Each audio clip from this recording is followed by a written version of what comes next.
বান্দরবানের নাইক্ষ্যংছড়ি উপজেলার তুমরু সীমান্ত মাইন বিস্ফোরণে 2 বাংলাদেশি আহত হয়েছেন। এর মধ্যে একজনের পা বিচ্ছিন্ন হয়ে গেছে।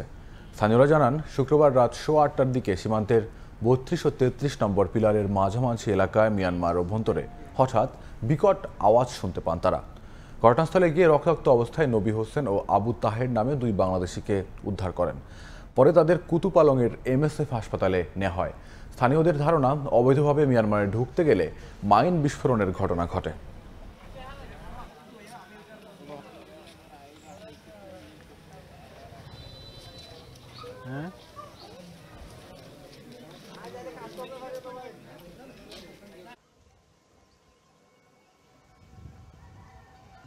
মুরব্বী কে না কোনো নাম্বার থেকে 99 বাড়ি ফোন